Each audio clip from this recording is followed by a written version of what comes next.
Strangers, believe me when I say, loving me is loving danger. Your heart is bound to break. I walk alone in the night, beneath the pale moon. Loving's for the fools. Baby, beware of my bite. I'm alone, I'm alone, I'm a lone wolf. I'm a lone wolf. I'm a lone wolf. I'm a lone wolf. I'm a lone wolf. I'm a lone wolf. I'm a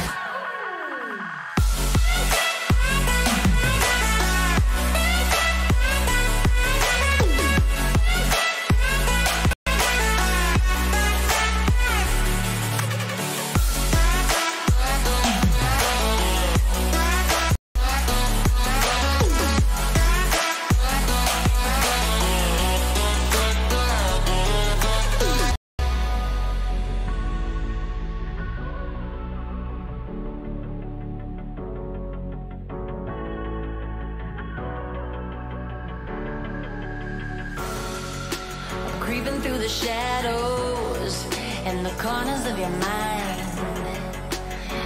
with the wind blows. I run but I don't hide. I hear the call of the wild, whispering my name.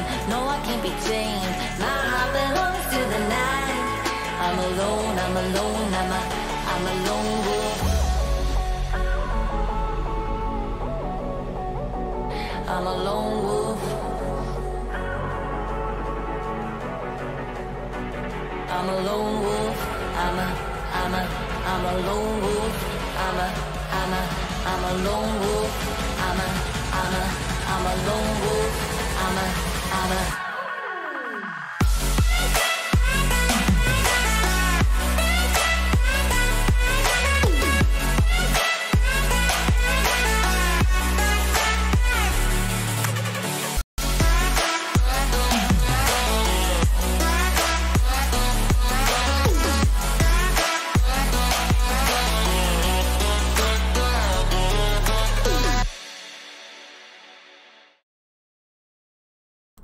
Alright guys, so I think my co-host is going to grab a drink, so yeah, we'll just wait for that. We'll also wait for face rig to kick up.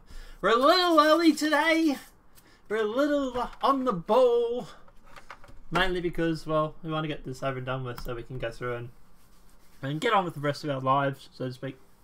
So yeah, also it's better time for us to do the internet thing when it's obviously early in the mornings, because I don't have the lag and stuff like that, not as much as it normally is anyway. So yeah, thanks everybody who showed up early. I don't know if you got notifications because I put Tommy Robinson's name in the title, and that seemingly stops you from getting notified. It's weird, that. But anyway, apart from that, we'll refresh the cache on the chat. So yeah, we're ready to go. Okay, how are we all this morning? How is everybody? Everybody good? Alright, so we're going to talk about Tommy Robinson. We're just waiting for Sat to come back, and yeah, we'll start off there. Obviously, guys, between now and then, for a little bit of stalling tactics, if you have not gone and watched PewDiePie's congratulations video, please do.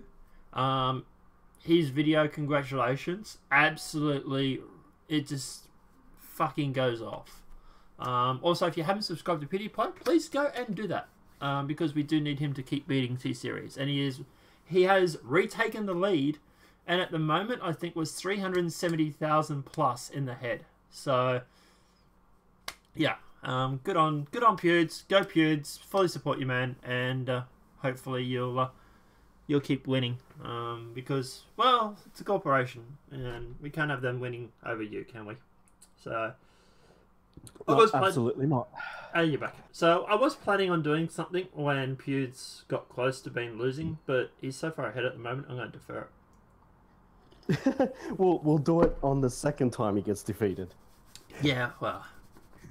And I wonder if he'll put out another awesome song for the second time. Congratulations, version 2.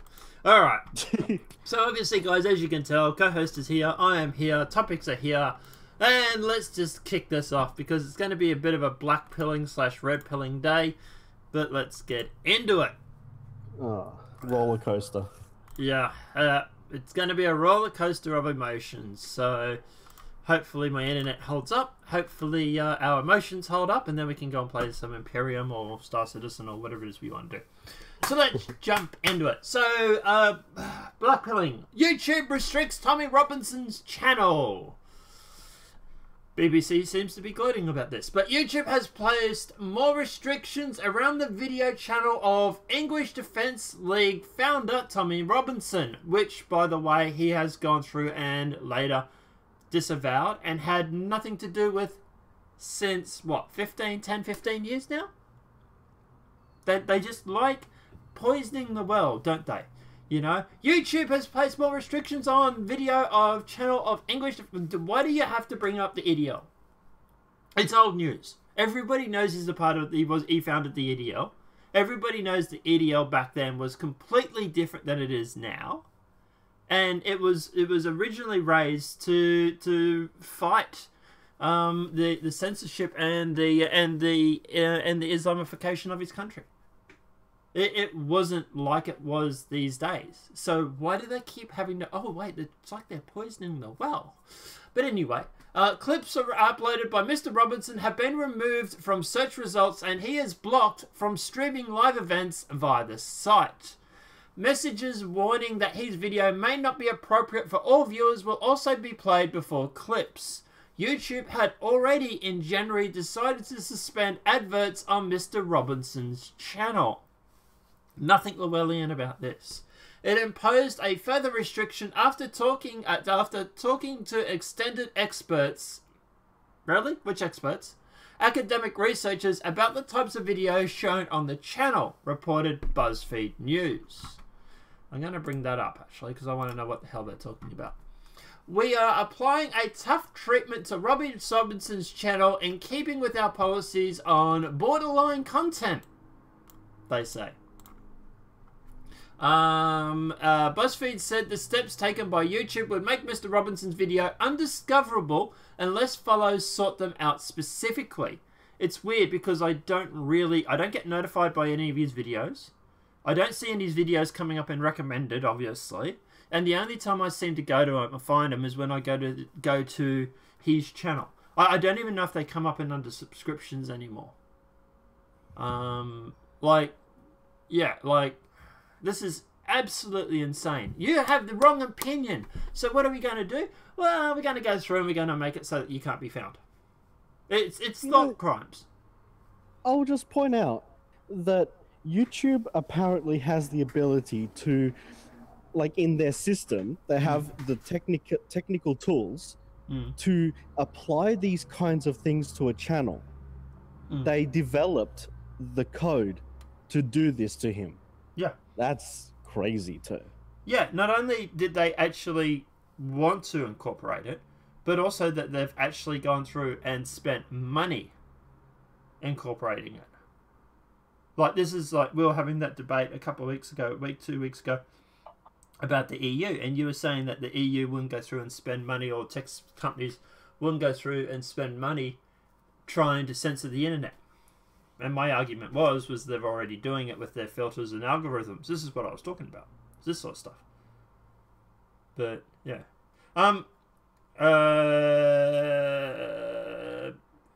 Right. Now, the latest action comes after politicians called on YouTube to follow other social media companies in limiting the exposure of Mr. Roberson enjoyed on their platforms. Mr. Roberson, whose real name is... has also had pages on Facebook and Instagram removed.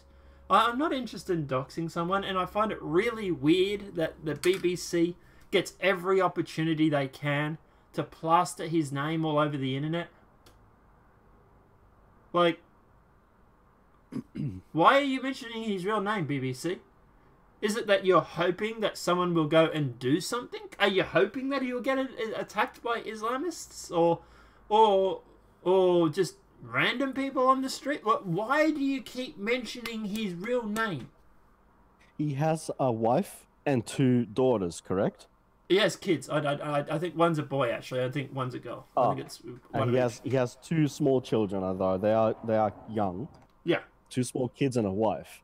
Yeah. Now, somebody who is so outspoken like he is against a certain religion, there is the very real risk of them being killed because of their doxing. Yeah. And will the BBC cover that? No. And I tell you what, if it ever did happen, God forbid that it does, because I don't want it to happen. If it ever did happen, they wouldn't accept responsibility. They would be like, this is not our fault. They would try. He brought it on himself. Yeah. Yeah, he brought it on himself. So, it's okay. Never mind the fact that every article that we've written, we've said his real name. Like, I make a habit of not saying his name, and people turn around and say to me, why don't you want to... Because he's a controversial figure. Because his real name is out there, yes, but at the end of the day, nobody knows him as that. Very few people know him as that name. And unfortunately, it's on the screens. I can't even... I can't edit every video to remove it. But at the end of the day, the fact is that everybody knows him as Tommy Robinson. Putting his real name out there does nothing but encourage people to attack his family. But the mainstream media is like, oh no, we're not doing that. We're just presenting facts. Bull fuck you are. Bullshit you are. You're full of shit. You're trying to encourage people to do something stupid because at the end of the day, you're worried about him. You are worried that this guy who is very likable by the majority of people in the UK. Like, holy shit, how many people turned up to his protest regarding him being imprisoned? What was the count? 30, 40,000? Or something like that? Yeah. And that's the people that not only just supported him, but also turned up to protest. Yep. Like, also, his Facebook, at the moment of deletion, had over 1 million followers. Yeah. That is more than the entire mainstream media of the entire EU combined. Yeah. Yeah. And according to Sargon of Akkad. I'll put that there, so. Yeah. And at the end of the day, obviously, is anybody wondering why they're going after Tommy Robinson? When he can get more views or more people subscribing to him on Facebook than, for example, mainstream media. Like, there's a certain portion of this that is just jealousy. It's jealousy and fear that someone like Tommy Robinson, for example, is going to put them out of a job. Those 1 million people don't just disappear into a vacuum, by the way. No. They still think what they think. Does he have Gab? I don't know. Actually, I have no idea. The thing is that those 1 million people, they don't just suddenly stop believing what they believe because you banned this guy from social media. He's on, guys. He's on Gab. Follow him on Gab. I'll put a link in the chat to his Gab profile. Actually, I'll post it so you guys can go and follow it. Yeah. And honestly, if anything, and I don't want this to happen, and God forbid it, I don't want it to. If something bad happens to him or his family, I don't think that those 1 million people who were following him are going to just go silently in the night. No. And I don't think Tommy would either. But anyway, there's a link there in chat, guys. So obviously, check it out. Get the opportunity. Follow him on Gab if you don't already. While you're at it, also follow me. But anyway, I would like to speak to him. I would love to have a sit down and chat with Tommy Robinson. I don't know if I have the cart to do it. But at the end of the day, yeah, he's got 26,000 followers on Gab. I'd like to have a chat. I'd love to have a chat with him one day. I think his DMs are actually open.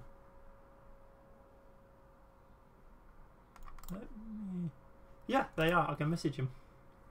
So maybe I'll message him later and see if he wants to come on and see if he wants to have a chat. That would be interesting.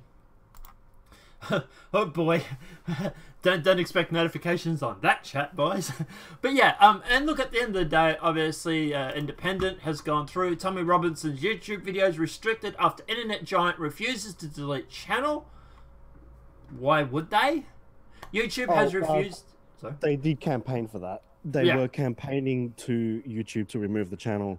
YouTube did respond and say that he had not broken any rules. That was their initial response. And that none of the videos break any rules, and so we can't do anything. But the continued pressure from both politicians and mainstream media, eventually they put these restrictions on his channel. Yeah, and look, this is frigging scary. The fact that politicians and media personalities can go through, have a problem with what you say, and basically get your channel pretty much shut down. His channel is still there, but let's face it, it's not coming up in search results, it's not coming up in recommended, it's not coming up in notifications, right? I don't know if it comes up in subscription alerts, like as in like subscription page, but you literally have to go to his channel to see his video. Like, this is basically putting him into a small corner of the internet and hoping that he basically dies out. They're trying to smother the fire. That's what they're doing. Yeah. Would you like me to read the House of Commons London letter that they sent to Sundar Pichai about Tommy Robinson? Sure. Okay. After this, let me go through this article first, and then we'll... Yeah. YouTube refused to delete Tommy Robinson. The English Defence League founder, 15 years ago, mind you, when it was very much a different company or a different group, has almost 390,000 followers on the site. Really? I thought he would have had more than that. I thought he would have been over 1 million for Tommy Robinson. Yeah. Which is his last remaining live stream performance following the removal of his Facebook, Twitter, and Instagram account. A YouTube spokeswoman said Robinson's video did not violate hate speech policy after MPs for his account to be removed. After consulting with third-party experts, we're applying a tougher treatment to Robinson's channel in keeping with our policies on borderline content, a statement said. The content will be placed behind an intensive warning page, removal from recommendations, and stripped of key features including live streaming, comments, suggested videos, and alike. YouTube said it would delete Tommy Robinson's channel if he violates the hate speech policy, which prohibits the incitement of violence or hatred against the members of his religious community. So in other words, this is what it'll take to get rid of Tommy Robinson. Please don't go and do this and launch a hate group movement so that we can then delete his channel, is basically what they're saying, right? It seems so. Yeah. Anyone clicking on one of Tommy Robinson's video is now greeted with a warning reading, following content has been identified by the YouTube community as inappropriate or offensive in a factored way that makes 1984 look reasonably real. Robinson can no longer live stream on his channel or see view counts. Further recommendations are not displaying, and people cannot cannot comment. So you can't comment on the video, which is obviously going to affect his interaction numbers. He's not been recommended. He can't be searched for. He's not been notified when he got the video up. Like, Jesus Christ! Like, what? This is going to make it possible for him to grow. This is what they want. They want him to not be able to grow. Well, Tommy Robinson's video, YouTube channel, appears as a top hit for his parent company, Google. It does not display an internal search results. Stand Up to Racism organizer Michael Bradley told The Independent the channel should have been deleted. Okay. Any restrictions is welcome, but Robinson's account isn't about freedom of speech, it's about promotion of hatred, he said. And what about you? Have you ever gone and done anything similar? Can we claim the same thing about your account? Mr. Stand Up to Racism? But anyway. Whatever YouTube's policy are, Tommy Robinson uses it to promote his own behaviour and a far-right agenda. He's a Zionist, but regardless. And he shouldn't be allowed to use it. He uses the platform to use it as a gain funds, and YouTube clearly agrees that there is a problem. Matthew McGregor, campaign director of Hope Not Hate, which, by the way, was one of the people that he exposed working with, said, BBC, like, oh boy, isn't that interesting, said social media platforms are vital to Tommy Robinson's personal fundraising. Yeah, what's your point? Aren't your fundraisings vital to your company's foundation and funding? Like, wow, big shock. Independent journalist needs money to live. Fuck me drunk, who would have thought? And obviously Sky News. YouTube places restriction on Tommy Robinson's channel. Then we'll get into the letter that you've got. Tommy Robinson placed a series of restrictions on the far right activist Tommy Robinson. This is Sky News, mind you. This is calling him far right. A Zionist. That's a bit surprising. Yeah, a Zionist, by the way. A guy that's pro-Israel. Like, this is a guy that supports... You can't be far right. You can't be far right and a pro-Israel Zionist. Do we actually need to get far-right people in here to debunk this shit? Do we actually need to get people to join the Discord to tell you what they think of Tommy Robinson? Because I can arrange that. We have someone. We can arrange it. Yeah, we have... I have a few contacts in the far right. I disagree with them, as Satellite knows. But I can easily hit them up for a stated comment on what their thoughts are on Tommy Robinson. And I'll tell you what, it wouldn't be on YouTube. No. You couldn't do it live, though. I think that the language would probably get you a strike. And to be honest, the shit that they would say about him would probably get this channel demonetized as long as Tommy Robinson's is. Like, they are not fans of Tommy Robinson, okay? Stop this far right. Yeah. They don't like him, no. No, they don't like him. They don't like Lawrence Southern. They don't like Stefan Molyneux. They don't like any of these guys. They think they're all beep, beep, beep. Yeah, insert slang word here. But the clampdown limits one of the key platforms of communications with his supporters and comes after he was banned from Facebook and Instagram and Twitter. Why was he banned off those? Oh, yeah, because my feelings get hurt. The YouTube restrictions means his videos have been removed from search results and can no longer live stream to the platform. Robinson's channel has more than 387,000 subscribers and his clips have had more than 24 million views. The restrictions means his video will no longer have a view count, suggested videos, like, or comments. So in other words, we're going to stick you in a black hole. Yeah. Yeah. Google-owned YouTube has also put in place a institution slate before his clips, warning the following content has been identified to YouTube community as inappropriate offences audiences. The move comes after YouTube removes advertisement from Robinson's videos in January. And it comes also after he went through and blasted the BBC for being a corrupt, biased media organisation that was working with Hope Not Hate. But that's not relevant to this article, is it? This is not... Is anybody conveniently thinking that it's weird how he literally blasted Hope Not Hate and BBC working together, what, a month ago now? Yeah. Well, yeah. And all of a sudden, because of his expose on it, all of a sudden, oh shit, all of a sudden, his YouTube has been put into some restriction 1984 Llewellyn state. Wow, isn't that weird?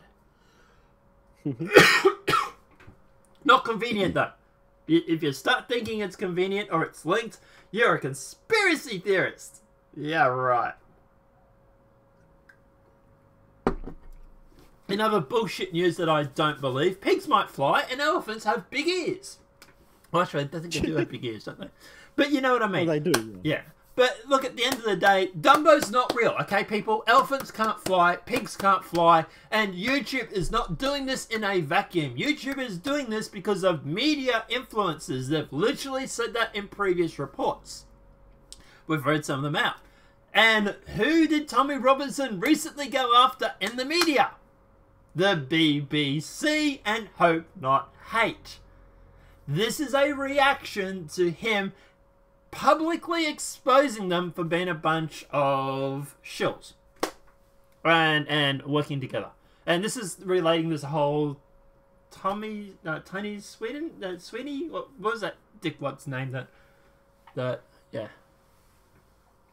Yeah, something Sweeney. Sweeney, yeah, something like that. Yeah, it's in response to that. And this is what it is. It's the media firing back because he exposed them. BBC's ratings are in the gutter.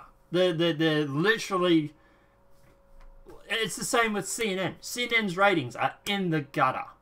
Why? Because the media isn't trusted anymore. People like Tommy Robinson, people like me, people like Satellite, like even to the extent of Phil DeFranco, whether you like him or not, they're more trusted than the mainstream media is this day. Because generally, we don't lie about shit. generally, we don't have an agenda.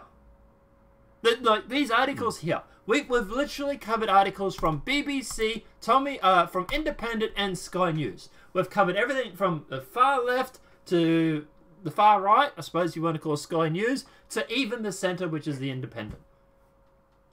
They all lie about him. Yeah. The establishment media is lying about Tommy Robinson.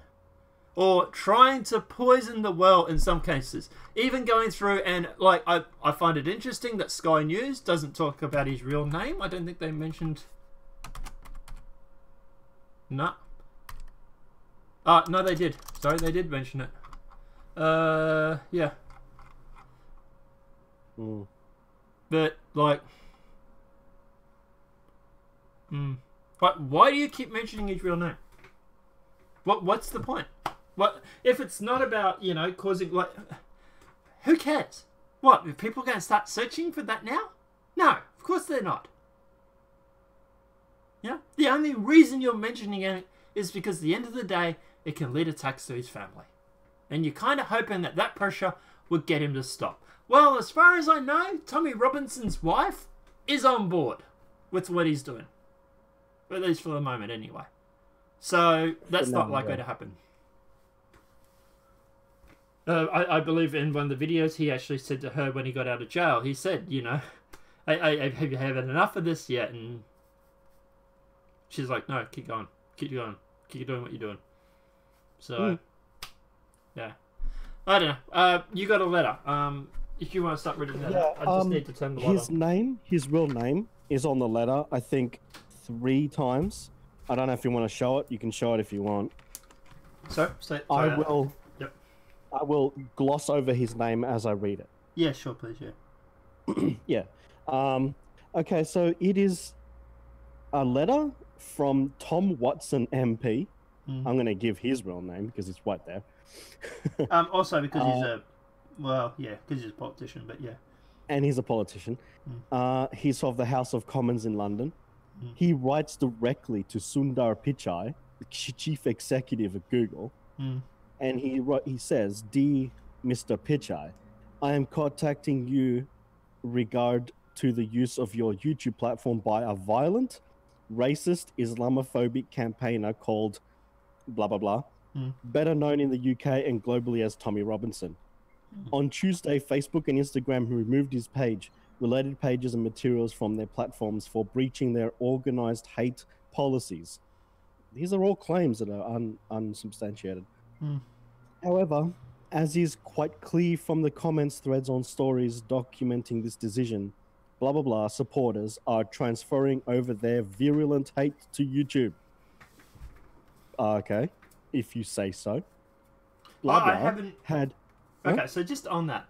People are pissed off at YouTube. Sure, I'm pissed at YouTube for doing this. And this will be going up as a separate independent video as well, by the way. So, you know, congratulations, YouTube. You just made him more popular than you ever could.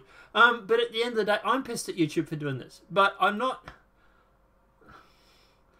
hateful. A lot of people that follow Tommy Robinson aren't hateful. They're seeing a problem in society and they're calling it out. But, yeah, sorry to interrupt. Keep going. No, it's okay.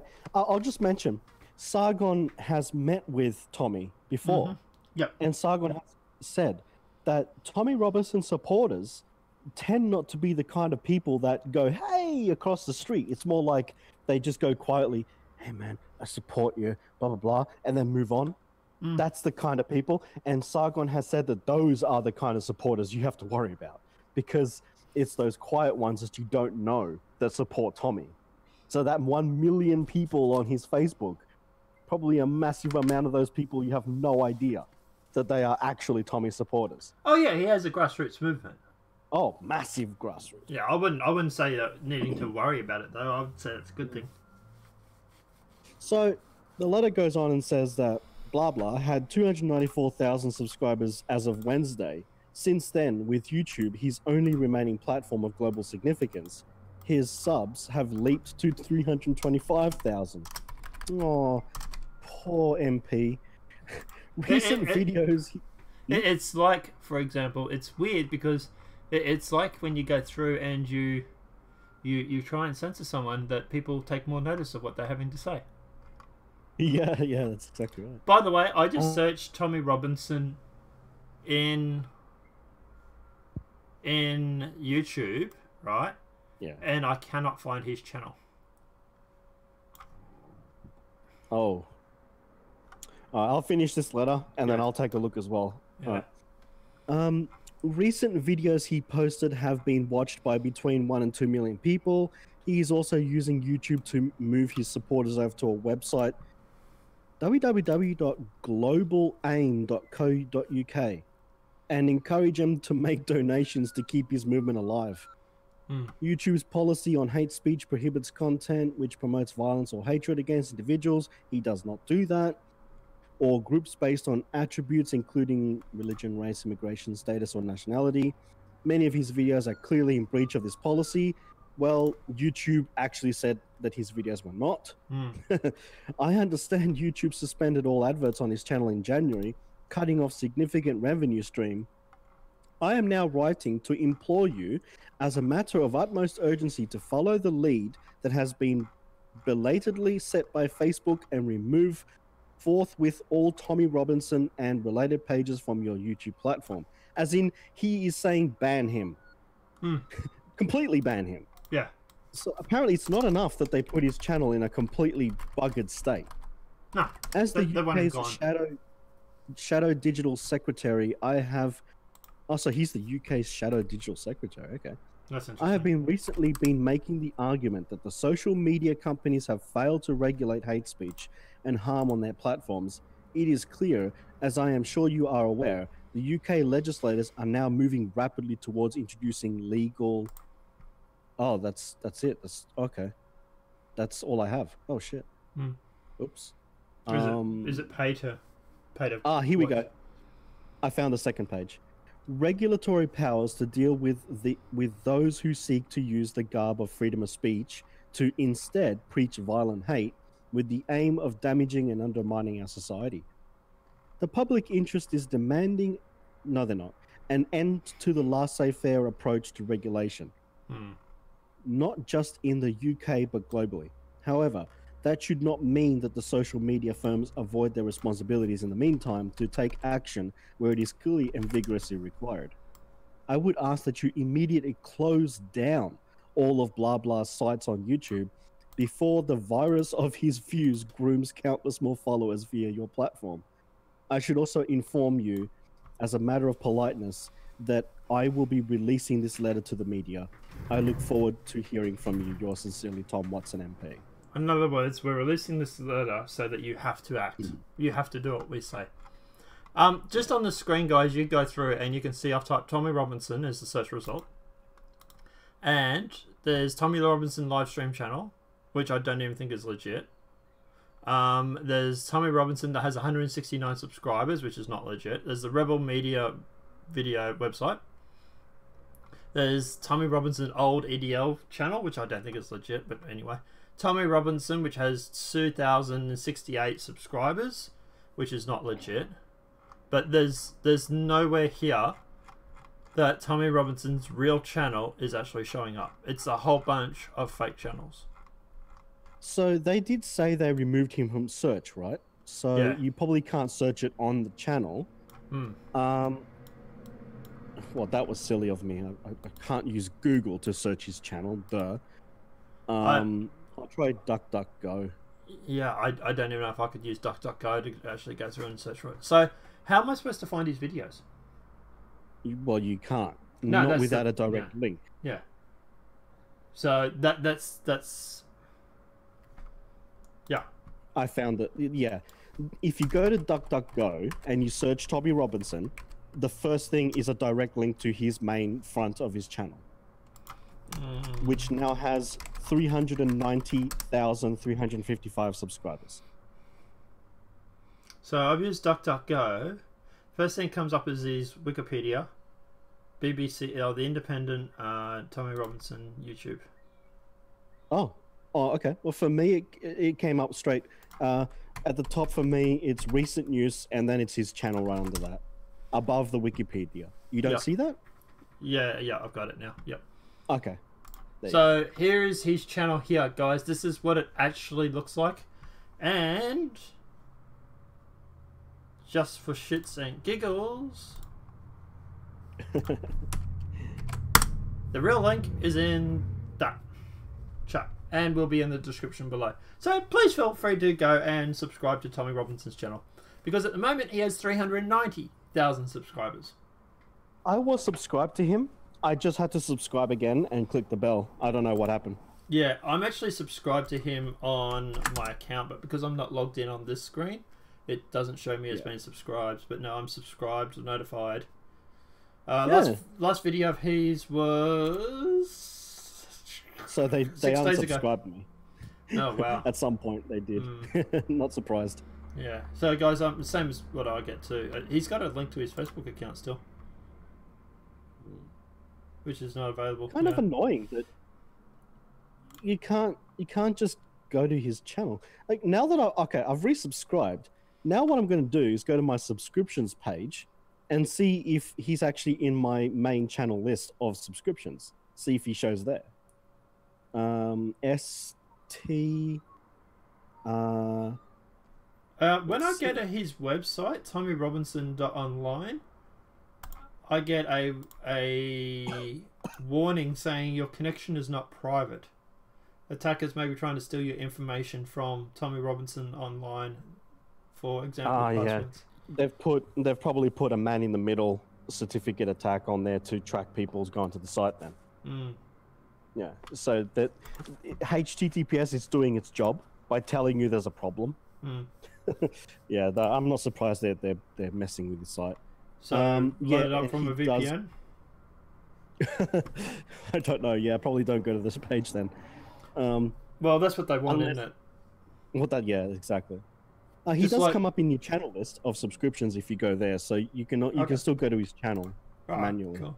Yeah. So. Anyway. Charlie just says in chat, I tried to look up his YouTube is blocking his channel from coming up on the online. Yeah, on mine as well. Yeah, mate. All three of us have it. Like I say, link to his real channel is in the description, is in the comments. Don't go and click on it because that would offend YouTube. Smiley face. But obviously, as for what BuzzFeed has obviously gone said, YouTube is placing sweeping new restrictions on Tommy Robinson's channel, but it's not banning him. Why should they? Jesus Christ, freedom of speech does not mean shit to these people, does it? YouTube has placed a sweeping new restriction on far-right activist Tommy Robinson's channel, removing his videos from search results and prohibiting from live streaming to the platform, BuzzFeed News can reveal. The clampdown follows demands from senior MPs from both Britain's main political parties, because he's a threat, and from Google, YouTube parent company to follow Facebook, Twitter example in restricting the impact of the anti-Muslim campaigner. Is anybody else finding it weird that a person that criticizes Islam and is a Zionist is seemingly copying it from mainstream media and politicians around the world? It's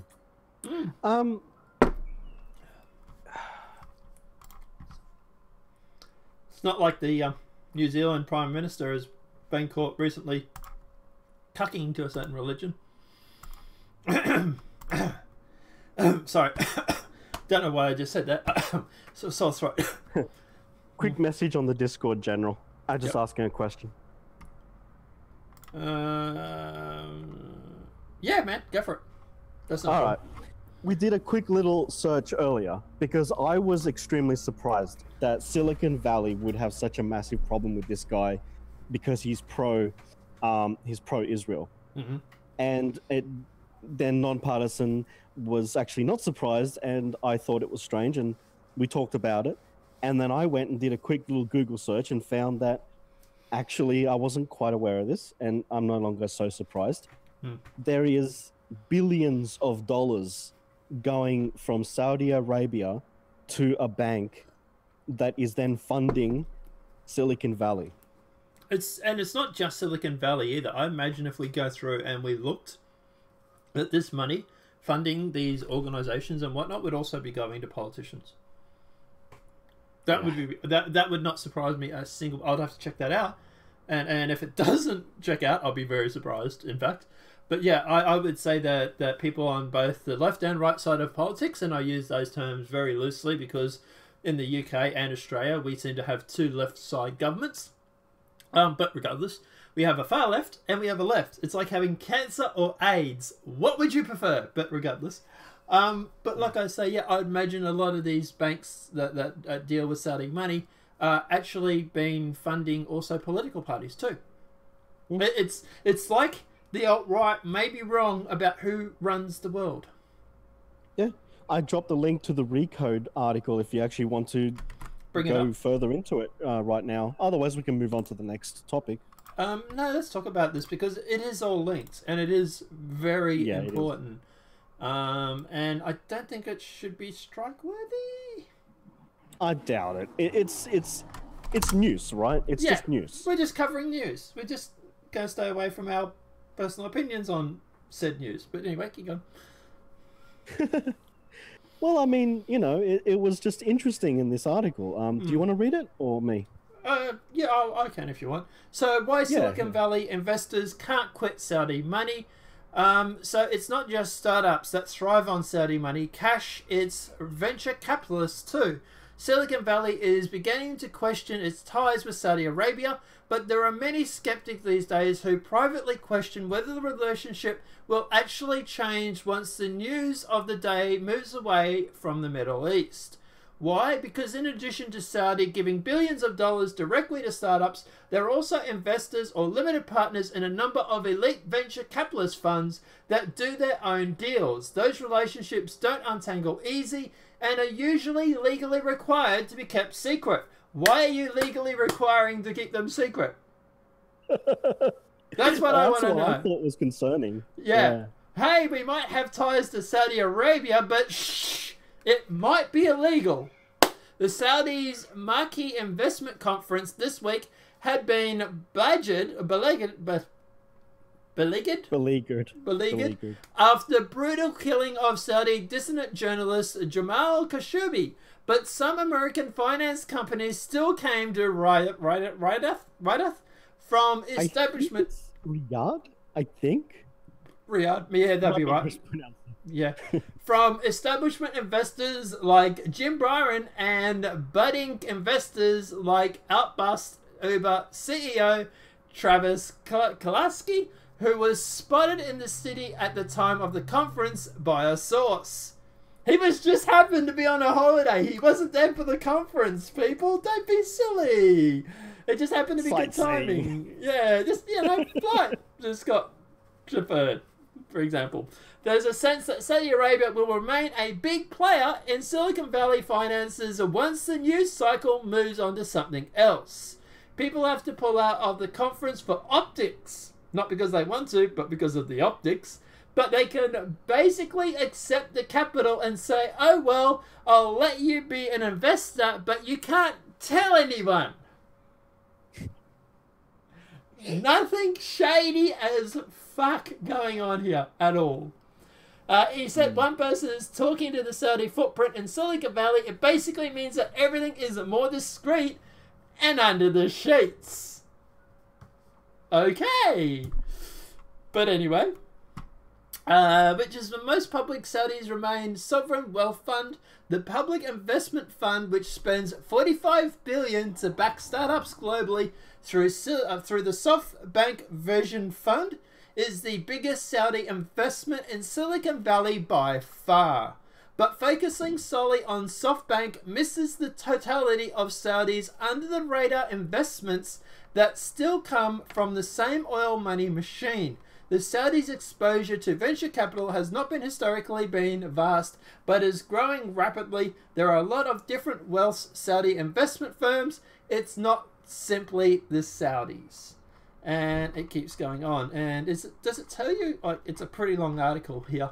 So it's probably, yeah, it is pretty long. Yeah, we've been covering it for a little bit now, so we probably should move on to something soon. But yeah, so we have Saudi Arabia investing in Silicon Valley.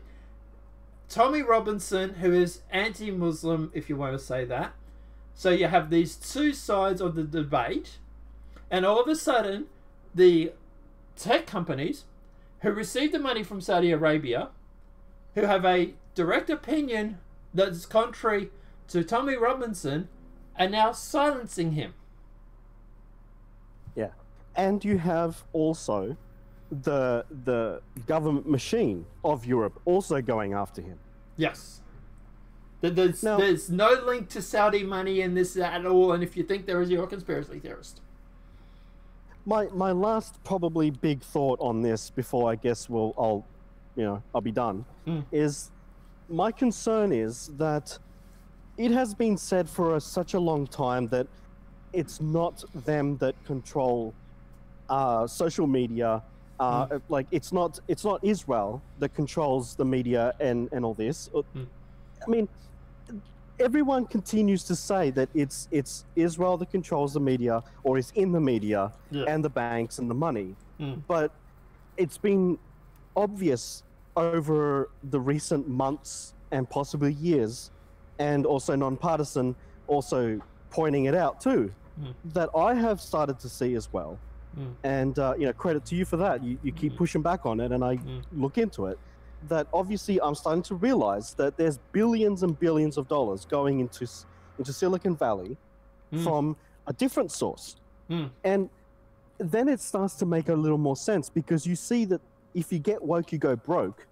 But these Silicon Valley companies are not going broke. No. And it starts to make a little sense, because this article we just read, right? That's from October last year.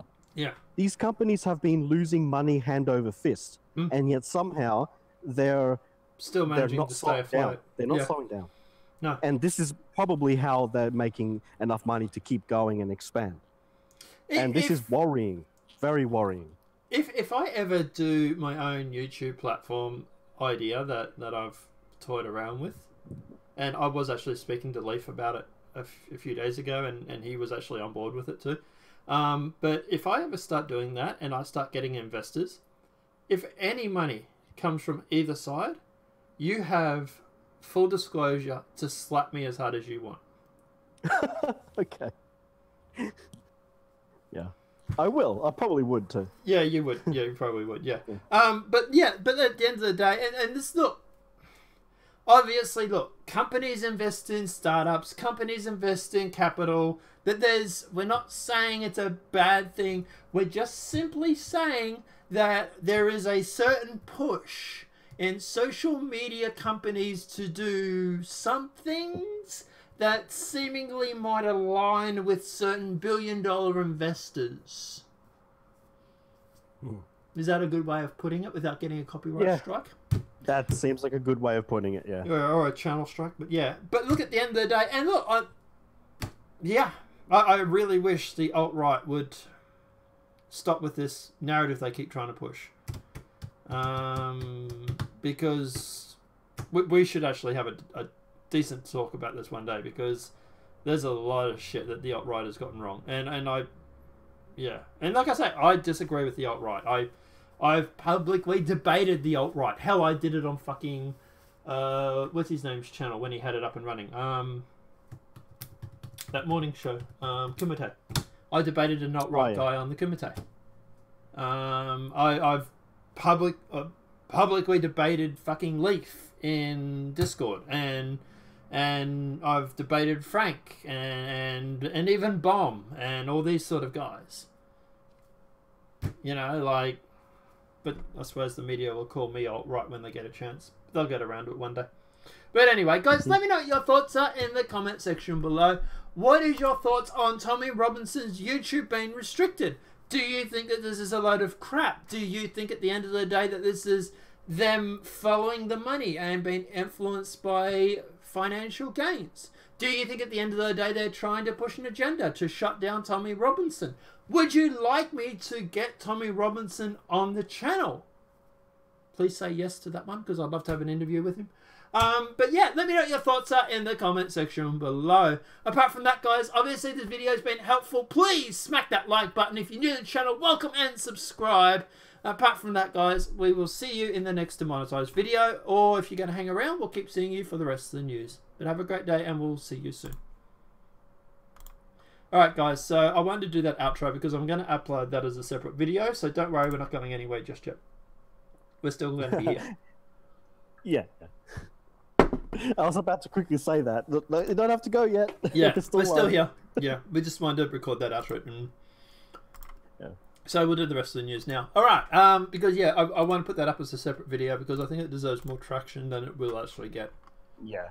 Being buried in with all this news and thanks for expanding the coverage there to that last bit there too. Thank you. No, that's alright. That's alright, mate. We've been talking about it and it's relevant. It's very relevant that they seemingly are following the money. But anyway. Let's continue on with the rest of the news. Some Mueller teams say evidence against Trump smaller than Barr disclosed. Okay, we got a source for that? Or is it unofficials or people that are, you know, non-disclosed? What do they call it? Confidential informants again. Because, you know, those have worked out so well with mainstream media in the past. 3 officials say despite within Mueller's office, one reason he didn't make a call on the question of whether Trump had obstructed justice. It's like they're a bunch of conspiracy theorists, isn't it? Some members of the special counsel Robert Mueller's team have experienced frustration that Attorney General Barr clearly cleared President Donald Trump of obstruction of justice and believe that the evidence that Trump sought to impede the investigation is stronger than Barr suggested. In his March letter summarizing Mueller's findings, a U.S. official who has spoken with the members tells NBC News. So they're not talking about... yeah. So what they've done, Trump, is they've gone through the office and they said, hey, can we get 3 people to agree with this statement? Hey, Trip, by the way, how are you, buddy? But like I say, look, at the end of the day, yeah, so they're not talking about Russia collusion, which is what the headline sort of makes it out. They're saying that some people on Mueller's team, they're sort of trying to conflate the two. This is nothing about collusion. This is about Trump impeding an investigation, which is obviously a bad thing anyway. But, you know, it's, hey, they're imaginary friends, right? Justice Department officials say Barr had no choice but to render a judgment because the special counsel's regulations say that he is ultimately in charge of the investigation. If Mueller believes Trump was guilty of obstruction, he could have said so, these officials urge, but he didn't do that in his report. Okay, case closed, Trump's not guilty. Right? If, like they say, right. If Mueller believed Trump was guilty of obstruction, he could have said so, but he didn't. So he doesn't believe that Trump's guilty? Is right? 3 government... that's my understanding. Yeah. You know, and by the way, I can make anything up as long as I preface it with a confidential source told me. Yeah. Well, at the moment they're saying 3 government officials have told NBC News that a dispute within the special counsel's office of the facts of the law was on one factor behind Mueller's decision not to make a call on the obstruction question. The lawyer and, well, it's not that, it's also the fact that it wasn't his wheelhouse. He's not... Mueller is investigating the collusion between Russia and Trump. He is not investigating the actual investigation itself. He's not investigating his own investigation, is he? That's William Barr's job. But anyway, the lawyer and the FBI agents on Mueller's team could not reach an agreement but whether Trump's conduct amounted to the corrupt and therefore illegal effort to impede the probe. The 3 officials said as a result, Barr, officially consulting with Deputy Attorney General Rod Rosenstein, stepped in to clear the president, saying the evidence did not amount to the proceedings. That this is Russian conspiracy 2.0. Holy shit, our investigation into Trump Russia has fallen apart. So now we're going to go through and go on about him possibly impeding the investigation. This is all it is. This is just them with Trump derangement syndrome trying to expand what they already thought. It's them shifting goalposts. It's like, holy shit. Yeah, well... It's more than that. If you think of it this way, yeah. Mueller was their darling while he's investigating them. Yeah. Now watch how fast they all turn on Mueller. Funny you should mention that because we actually do have some news. Some Mueller's team say report was more damning than Barr revealed. And I also saw some news, I think it was yesterday, where people are actually, a few days ago, sorry, people are turning around saying that, you know, that Mueller should be a patriot and step down. Like, they're going after Mueller still. I hope this red pills Mueller and his team and everyone. I doubt it. He's an anti-Trumper. Well, this is the thing. It doesn't matter though. Like at the end of the day, you have to see that it doesn't matter if you're pro or against Trump or pro or against anything. But people need to get their wake up to the fact that being friends with the media is not. It comes with a lot of strings attached. Mm. Oh yeah. And this is one thing too, that at the end of the day, look, Mueller is anti-Trump. Mueller is not Trump's fan. Anybody that thinks Trump and Mueller colluded on this investigation, you're batshit crazy. Yeah. So like, Mueller's tried to drag through Trump's friends, tried to lock them in rooms for what? I think Junior was in the room for what, 35 hours of investigations and questionings. Like this is not a friend of Trump. No. Like, and now because the whole thing has fallen apart, their argument is, well, he's biased. He's against us. He's not with us. Like, it's literally they literally said they're going to have a tantrum if the Mueller report's not released by today. Like, Trip saying in chat, Posse want a full undacted Mueller report, which can never happen.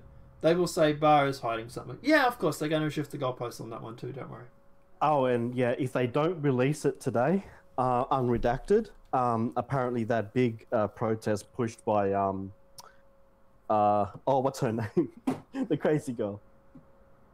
On...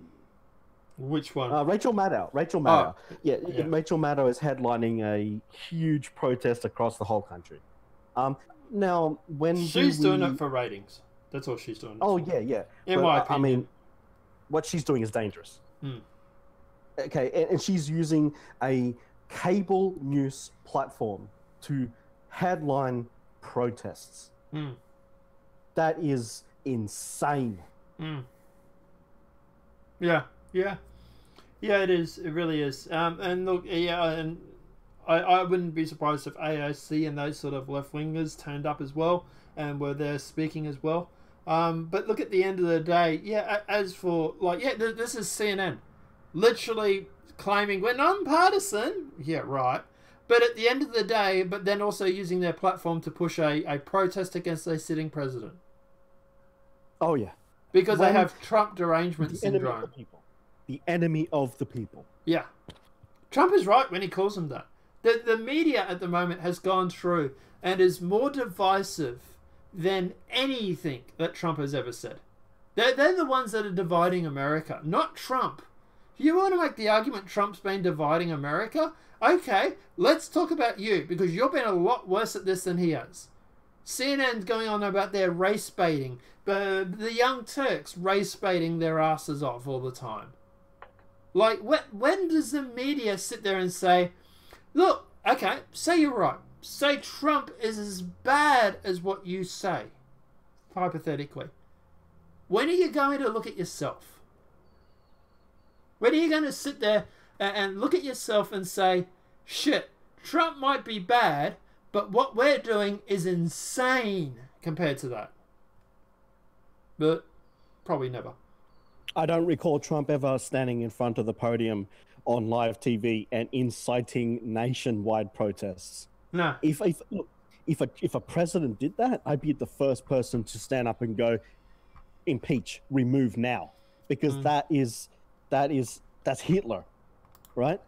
That's Hitler, in a way. Well, not really, because it's more a case of it's not really authoritarian to incite a protest. He's able to do that himself, but authoritarian Hitler is when you're going through and you're starting to to shut down other people's opinions, other people's speech. Look, it's not No, good. but look at how Hitler started off in the beginning. He was inciting things through speeches leading up to getting power. Mm. What's Rachel Maddow literally doing right now? Yeah, I think that's a little bit of a stretch, to be honest. That's I'm going to disagree with you on that. I get it. I'm grabbing a rubber band and I'm stretching it. I know, but it's take away the hyperbole of what I'm saying. But I'm still kind of saying something that's generally, well, it's not good. It's insanity. Yeah, it is. It's definitely not good. It's not good that a sitting president or whatever can do it. Authoritarian plus YouTube, Twitter, etc. Says Tribune Chat. But I was going to say, yeah, authoritarian. You could probably make the argument that YouTube and Twitter are approaching that. You could probably make that argument. But what I was going to say was, look, I don't have a problem with a president encouraging a protest. Everybody in America has the right to protest. It is one of their amendments. It's one of our amendments even. It's even one of our constitutional laws. But at the end of the day, as long as they're doing it peacefully, I don't care if people protest. I don't give a shit about that. You protest until your heart's blue. Who gives a shit? But at the end of the day, and I don't have a problem with the left going off and protesting their little Mueller report. You know, go for it. You know, I can put up a video later today laughing at you for doing it. You know, and that's that's you know, hey, you're making content for me. Great, terrific, thank you very much. You know, I can go through and make cringe compilations or whatever it may be. You know, so go do your little protest, Robert. Matter, whatever her name is. You know, go do your little protest. Go into your blue in the face and your do your little tantrum on stage, and we can put like a little baby that's sitting next to you on stage, so we can superimpose the baby sitting there crying, and we can compare the facial expressions. There's a lot of things that we can do, and I don't have a problem with them protesting. I really don't. There is a dynamic that I don't think this is a stretch, right? The fact is that you have somebody like Rachel Maddow in pushing and pushing for this and headlining a protest.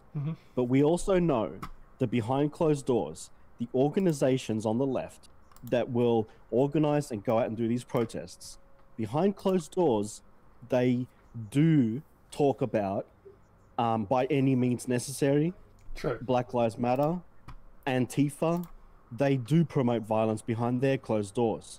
So she can headline the protest peacefully, and behind closed doors, these individual protest organizations are heading out for blood. And there's a bit of a difference between Trump encouraging a protest, for example, with his supporters, and the media, who's supposed to be nonpartisan, doing it. That's where I have a bit of a difference, is the fact that she's supposed to be nonpartisan, or the company's supposed to be nonpartisan, but they're obviously far left. That is where I have a issue, more than Trump leading the... Like, for example, I don't care if, Scott Mojo, whatever his freaking name is, Scott Morrison, got up and wanted to lead a protest. I don't care. I don't care if the Liberals, the Labours, whoever in Australia want to do it. Go for it. Knock yourselves out. But at the end of the day, I would say I have a bigger problem with the media, who's supposed to be non-partisan in this situation, going through and encouraging a protest. But a source for my claim can be found in oh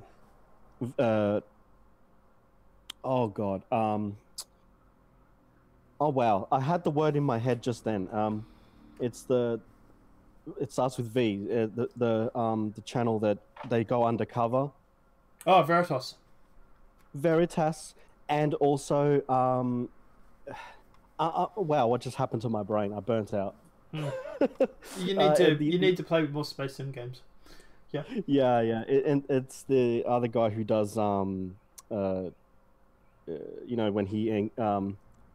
he also did some undercover work as well on his channel.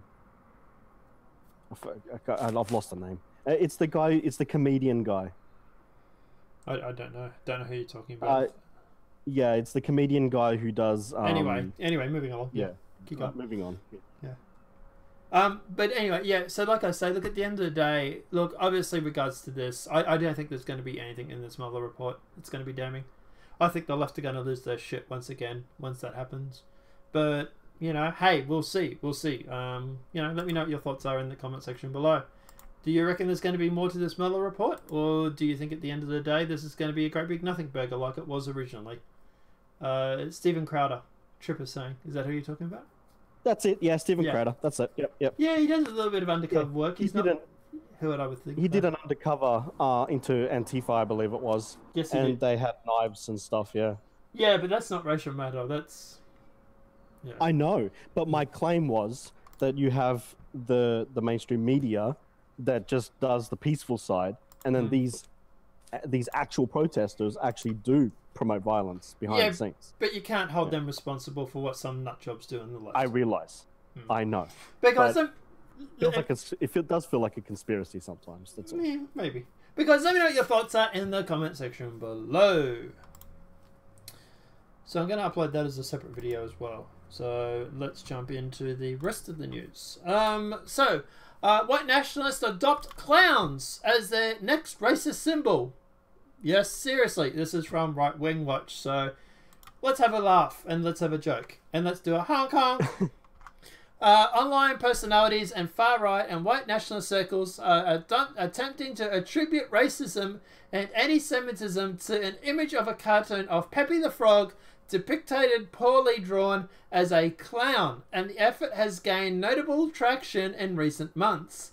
Far-right personalities and proponents want the broader internet to believe the character directly represents their worldwide, but the situation is the whole represents an attitude shift in the far-right circles online and shows inkling towards even more radical elements of a movement. What? That's nuts. What? No. What it is, it's most likely 4chan, and if I went and asked the boys, it's probably 4chan. It's most likely 4chan trying to get you to claim that clowns are racist. Which you've done in the headline. Well, isn't that related to the whole thing about there was a while back we had the Clown Town, and there was the anime avatars all over Twitter, which got a lot of media attention. I don't know.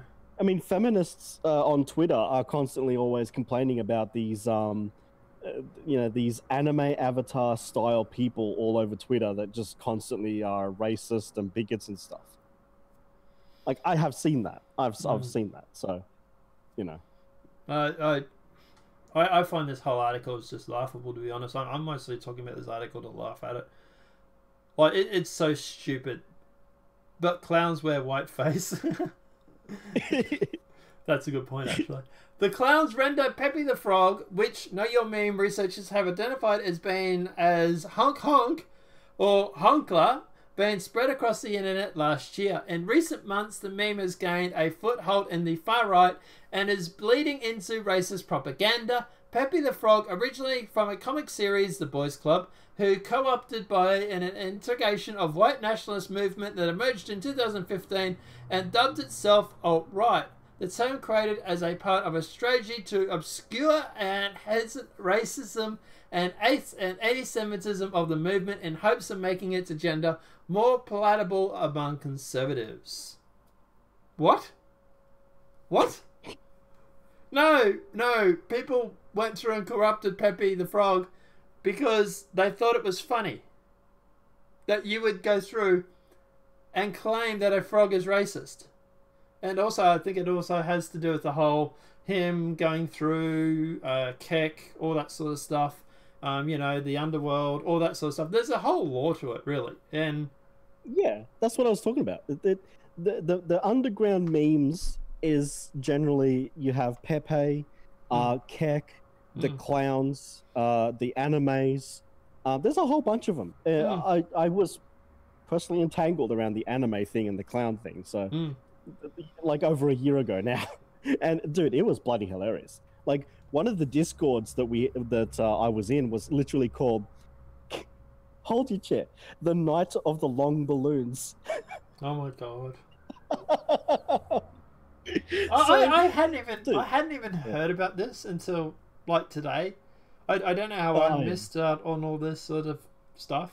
I don't tell you about everything because it's not important. But Yeah. now that Right Wing Watch actually wants to write an article about it, yeah, all right, I'll spill some more beans as we go. Like 4chan, 4chan is not alt-right. 4chan is No. everybody from alt-left to alt-right. Like how there's Yeah. centrist, there's left, there's right, there's alt-right, there's alt-left. There's everybody on there. It's one of the last few bastions of freedom of speech platforms on the internet. Like, it's people that like to troll and like to post shit on the internet. Like, Yes, that's all it is. who would have thought there would have been a spot for that? Oh wait, that's how YouTube started originally. But anyway, on 4chan there's abundance of memes depicting the character lynching black people. Oh shit. Oh boy. Depicting stereotypical racist ways, opening oh jeez, I can't even say that one. And deploying racial slurs. On February the 11th, users on 4chan's Political Incorrect, hello Paul, love you guys by the way, forum board launched Operation Honk, a campaign with the mission of spreading the character across the internet and bolstering its popularity and returning to the character back to 4chan where it could be associated with racism. The Operation, I don't think that was their idea, but anyway. The Operation Honk poster, cited by Know Your Meme, reads, they will adopt our children and post Honkler on social media under mainstream memes already in circulation. There will come a time when we must take him back. Whether the honk or not, we must perpetrate this meme to show the world our ideas. The settlement of Honkler meme also appeared in written formal on verses where images wouldn't fit. A clown emoji, a global emoji together has been used to convey the phrase clown world. Where the phrase isn't written out fully, such references can be found in numerous Twitter profiles, including that of Rebel media personality Martina Malonga, who Sullen reported in 2017 as having ties to the far right. Was that through that stupid report that you guys did with the intellectual dark web of the internet? Honk memes were also used by Microchip, a pseudonym used by far-right trolls who made waves propagandizing the favor of Donald Trump during the 2000 election to replace slurs, blah, blah, blah, blah, blah. The phrase clown world, it just keeps going on and on and on. And there's the, oof, that's on. I'm reaching out to a contact right now. I'm asking, lol, is it you guys behind the Operation Honk? And I'll get more information and we'll do a follow-up probably. Yeah. Because I have my suspicions. I think I know who to ask about this. Yeah. So look, at the end of the day, I think I might know who's responsible too. We'll talk about it offline. But yeah. But look, at the end of the day, I don't know. I would like to see Poll go through and do a thing where, for example, it's like find the clown in the meme, like a where's Honk? I think could be a good idea. Yeah. You know, like put him like in memes, like in the background or something like that, and you know, you got to track down the honker. Dude, these guys, when they go on something, it is so detailed and super well done. Like, I remember there was a specific channel in the Discord, and there was a guy who was, his task in life was to basically journal everything and create a full timeline, a storyline with everything and all the people and all the events. And I have some old photos of all that stuff back then. We're not going to show that though. No, probably not. But like, these guys, when they get on something, it's well done. Yeah. I don't know, guys. Let me know what your thoughts are in the comment section below. What is your thoughts on white nationalists adopting clowns as their next racist symbol? I think this is 4chan having some fun. I really, really do. Subsequently, because of this article and because I'm reporting on it, more people are going to be adopting the clown. So I'm expecting everybody. I want to see clown emojis in my Discord now. All right, I want to see clown emojis on my videos, in the comments, in the notes, in the live chat. Trip, you know, Charlie, these guys. I want clown emojis. In fact, do we have a clown emoji? I can dig up my old ones. Let me see if... I used to mix up animes together with clown noses and stuff. I have some hilarious ones from There we go. There is a clown emoji. Type ... clown and it comes up. There you go, guys. I want to see that clown. I want to see the clown in my chat. All right. But anyway. Oh, God. But anyway. Be careful what you wish for. Nah, I think it'll be funny. All right, but guys, let me know what your thoughts are in the comment section regarding this article. I think this is just 4chan having some fun. And 4chan, guys, love yous. But yeah, let me know what your thoughts are in that comment section below. All right, so let's jump on to the next story. This one's going to be a little sensitive. Islamists arrested over kindergarten child massacre plot. Oof.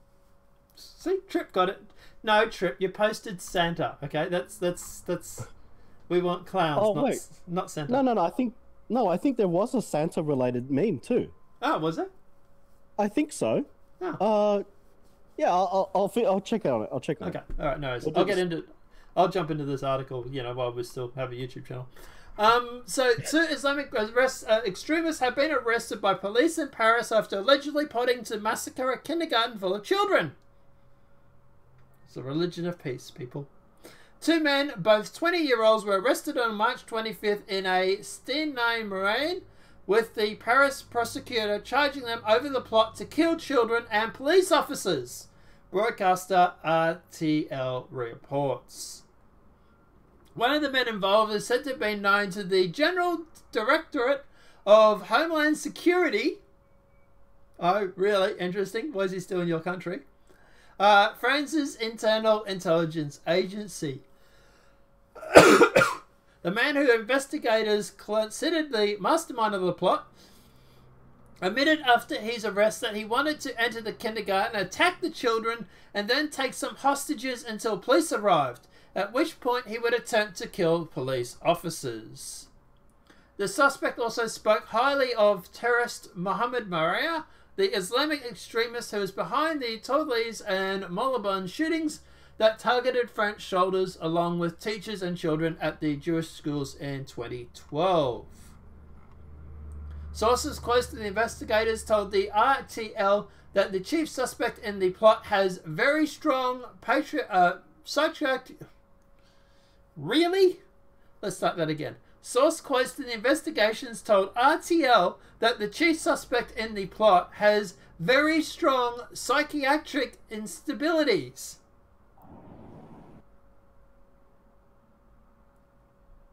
What? But the New Zealand shooter didn't? Yeah, there's something very strange about that. Islamist walks in, tries to shoot up a school of children and police officers. He's mentally unstable. A white guy goes in and shoots up a mosque, equally as terrifying, and he's not mentally unstable, he's just a right-wing nutjob. But there's no double standards whatsoever, right? There's a double standard there. Yeah. Absolutely, there's a double standard. I think the craziest part of it is that, I mean, this guy's going to go to jail, or they're just going to give him a nice padded cell and, with room service. Apparently, he also shows signs of depression, narcissism, and suicidal tendencies. Whatever. I would say anybody that shoots up a mosque also suffers from depression and narcissism too. But regardless, DGSI have been observing the man since 2015 and yet failed to kick him out of the country after he became increasingly close to the radical jihadi movement.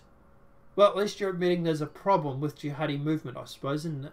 Police decided to arrest him shortly after it became known he was looking to procure weapons, and adding that his plot had not reached a concrete planning stage at the time of his arrest. The arrest is just the latest terror plot to be foiled in France. Last October, France Interior Minister Christopher Castien said the authorities had managed to thwart 5 major terrorist attacks in 2018 alone. But thank God for diversity. Earlier this year, the city of Angers and Islamist waves So, start again. Earlier this year, in the city of Angers, an Islamist was also arrested after attempting to have submachine gun delivered to him by post. Thank God they're stupid. It's also unknown whether or not the firearm was procured in connection with the terror plot. But, you know, he's buying a submachine gun, so what do you think? Alright. They always get the benefit of the doubt, don't they? Yeah. Islamist walks into Paris, goes to plan to shoot up a kids and a kindergarten and police officers, mentally unstable, depression, and suicidal tendencies with narcissism. A white guy walks in and shoots up a mosque. All of a sudden, he's a right-wing nut job and we should lock him up for 25 years. I'm not saying they're wrong on the guy that shot up the mosque. But at the end of the day, these two seem like they might have more in common than you want to let on. Yeah, the guy who shot up the mosque actually, like, if you, I mean, you know, I'm not saying to do so, just if you read what he was saying in this document that he did. Be careful, yeah. He literally showed all those signs of depression and hatred and all these things, all these mental conditions, you know? Yeah. Some could make the same argument for him as they did for the Islamists. So why don't they?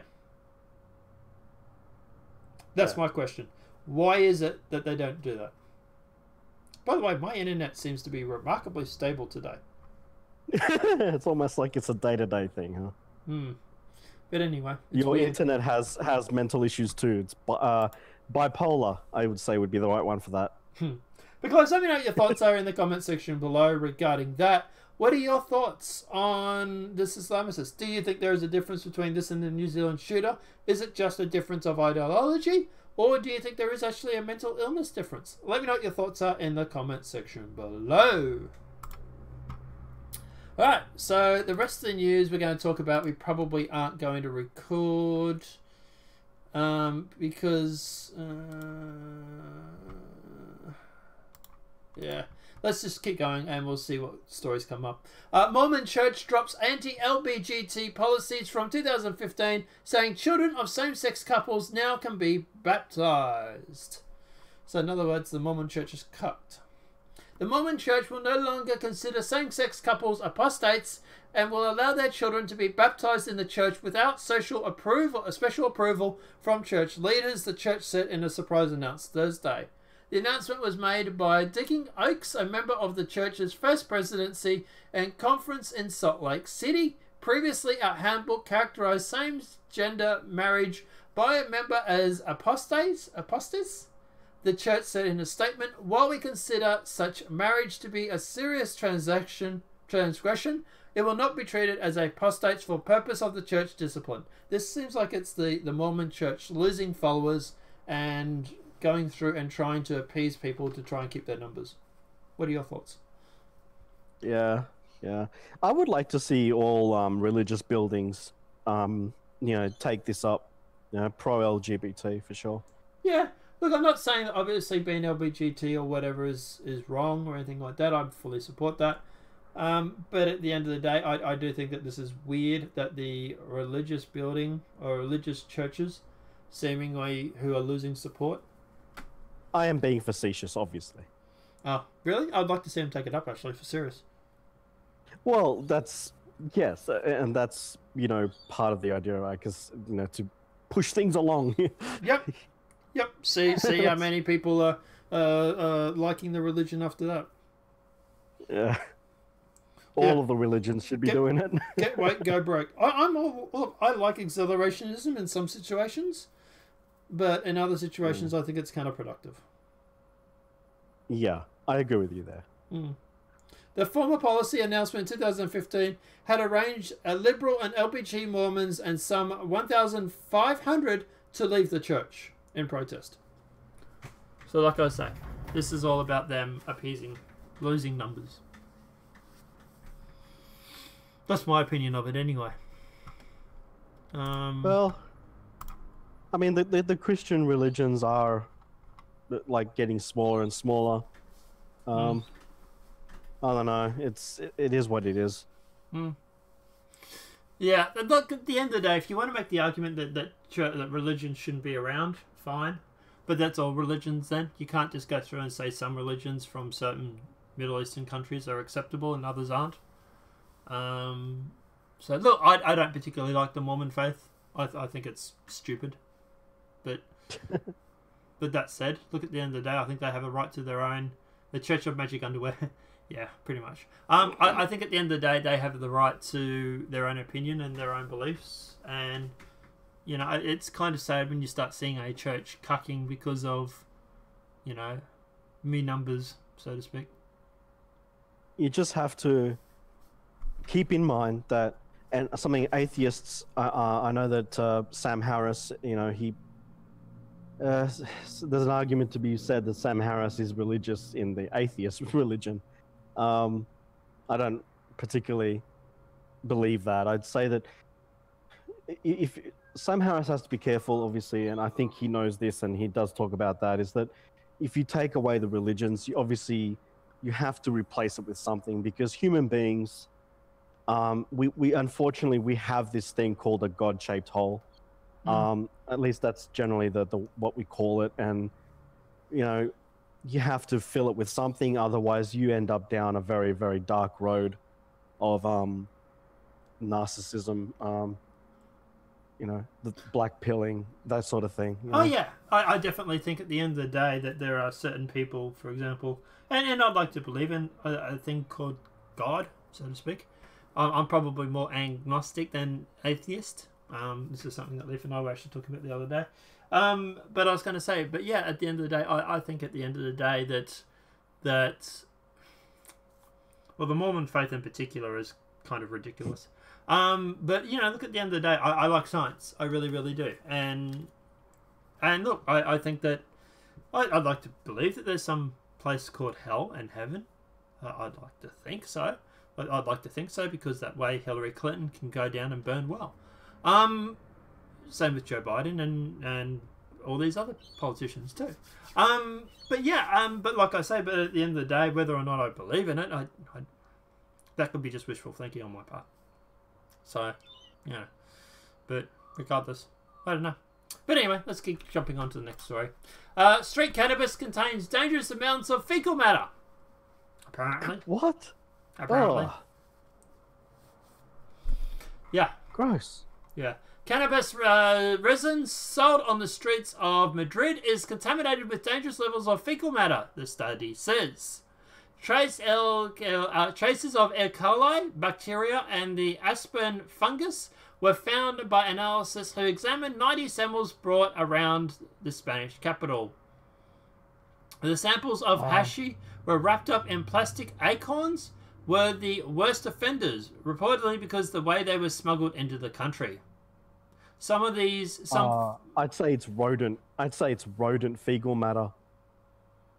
Maybe. It'd have to be. Yeah, it'd have to be rodent stuff, because they have that problem just normally, like in the US, when they do the farming, a lot of rodents actually get picked up and crunched to pieces by the machines that plow the fields to pick up all of the stuff.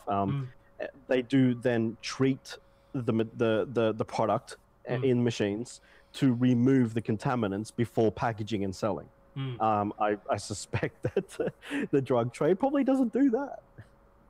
Yeah, and look, at the end of the day, also, the Messiah had a driver's license. That seems wrong. But yeah, there's a lot of inconsistencies in the Mormon faith. But what I was going to say was, at the end of the day, yeah, this is obviously why they also suggest that you should wash fruit and veg before eating them. So, yeah, I would say, yeah. But yeah, it says that samples of hash wrapped up in plastic acorns were the worst smuggled into the country. Some 40% of them had the aroma of feces, the study later authors said. Buying and selling and importing cannabis is against the law in Spain. It is using it in public, although technically legal to grow for a personal use. It's provided not publicly visible to consume in private. So, the findings that 93% of the acorn-shaped samples contained dangerous levels of E. coli bacteria, as did 29.4%. Some 10% of the cannabis samples were also contaminated with the aspergillus, dangerous fungus that can cause serious health problems. Most sample tests, 88.3%, were not suitable for consumption. In fact, it's kind of funny that there's one particular drug that literally it grows on dung. That's actually how it grows. And then you have to get it from there and clean it. Like, you know. Well, it's good fertilizer. Huh? It's good fertilizer. Yeah. You know, the drug trade is probably not going to worry about, you know, regulations.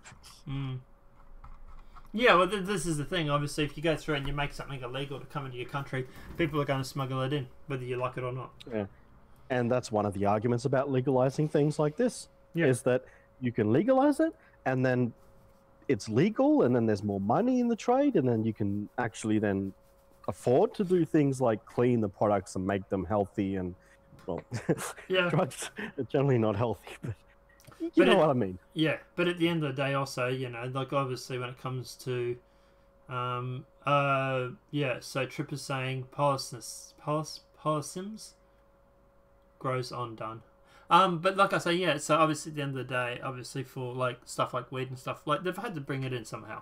Somehow it's illegal. I don't think they smuggle it in their bums. Thanks for that image, Trip.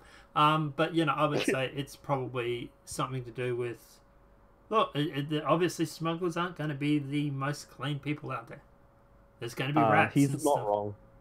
He's actually not wrong. The smuggling, it is actually a thing to put it inside a container, like, you know, condoms, swallow it. Yeah, but I don't think someone's bringing in large amounts of marijuana through their ass. Probably not. No. Small samples, maybe. You know, you might. This might be something that would happen from smaller drug dealers on the streets, but I don't think that's how it's coming into the country like that. I think it's coming into the country aboard ships, and like you say, it's probably mostly animal fecal matter and stuff like that. They're not going to be the safest. They're going to be in the dirty, shittiest parts of the ship. So, yeah. But anyway, let's keep going. ICE arrests more than 280 at Texas business. Biggest workplace immigration raid in a decade. I wonder if they were paying taxes. Workers' relatives come to the facility as word spreads. It's really sad and makes a lot of people really angry and frustrated, the daughter of a detained worker says. You're illegal in the country, and you're complaining that they've been arrested for being illegal. Holy shit. Federal immigration authorities arrested more than 280 employees of a Texas company in what officials said was the biggest single workplace raid in a decade. The Homeland Security Investigation Unit of Immigration and Customs Enforcement, ICE, said the employees of the CVE Technology Group Incorporated in the city of Allen, North Dallas, were arrested on immigration violations that they were working in the United States lawfully. So in other words, not paying taxes. The raid was a part of an ongoing investigation into compliance that the company may have knowingly hired people who were in the US without authorization, and that many of these workers were using fraudulent ID documents, the agency said. The CVE Group is a New Jersey-based company that refurbishes, repairs consumer tech products, and that has a national receiving center in North Texas, according to the company's website. The company did not immediately reach out for comment on Wednesday. Our focus is the criminal investigation, says Katrina Berger, a special agent for ICE's Homeland Security investigation. Is anybody else surprised that they were employing... Yeah. Well, you know what? That article debunks Destiny, because Destiny constantly goes on how, oh, illegals pay tax. Oh, they pay into the system. What are you talking about? Oh, yeah, no, BS. Yeah. God, I love to debate that guy about just that one point alone, because if you're illegal, you can't pay tax. Although apparently sanctuary cities will grant a tax number to illegals and they can pay the tax. But come on, is the company really going to be withholding tax in their wages? No. Please. No, it's better for they than they don't. Unemployment claims hit 50-year low. The total numbers of workers claiming unemployment insurance fell to the lowest level in 50 years, the Department of Labour reported on Thursday. The number of applications claiming unemployment insurance benefits dropped by 10,000, bringing the number of applicants to 202,000, the lowest record since 6th of December 1969, when the US workforce and population was much smaller than they already are today, the Department of Labour said. The number is a positive sign for the economy and it implies few people are unemployed in the US. Oh boy, that picture that's on the screen is a little red pilling. Posting it in Discord for you. Thanks. Total number of people claiming unemployment benefits in the US have continued to decline since President Trump took office. Unemployment benefits are available for up to 26 weeks in most states and pay eligible workers up to $450 a week. So besides the obvious. Yeah. Yeah. Anything else to add? People will probably just say that it's a knock-on effect from Obama, but I don't believe that. It's Trump's America. It's making what is it? People are going to win and win and win, and they're going to get sick of winning. Yeah, I'm not sick of winning yet. Not for the Americans anyway. Me neither. I really wish he would come over and run Australia, actually, to be honest. That would be great. Can we get Trump over here after 2024? Yeah. So when he finishes with America, he can come and make Australia great again. Yeah. It's still MAGA, right? It's the same hats. Everything still works. Yeah. And plus, you still get to trigger all the lefties. Yeah. Anyway, let's keep going. Protesters jump on stage at LSU to disrupt Charlie Kirk and Candace Owens' TPUSA speech.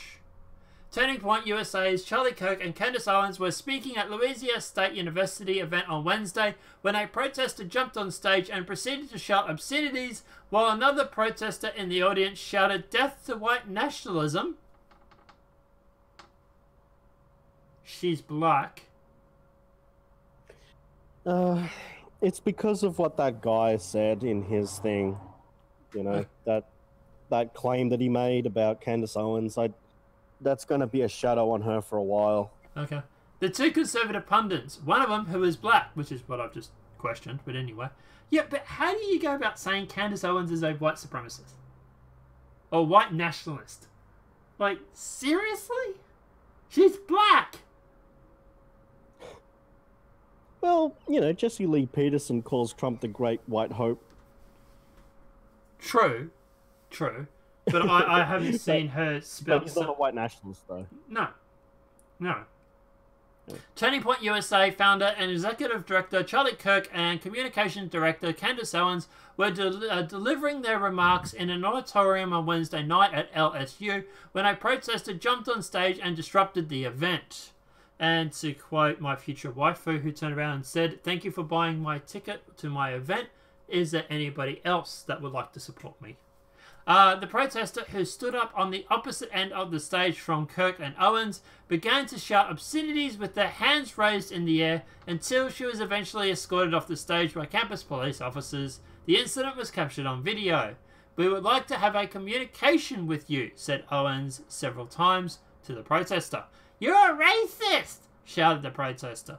Moments later, the protester was escorted off this campus by police, at which point second protester, who suddenly says is a member of the Student of Justice in Palestine.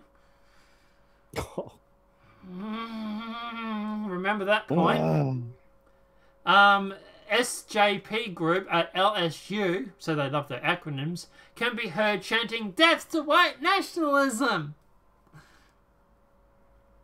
Okay. Is there a... Do we need to talk about that, or should we just keep moving on to the next paragraph? Move on. That's Okay. just insane.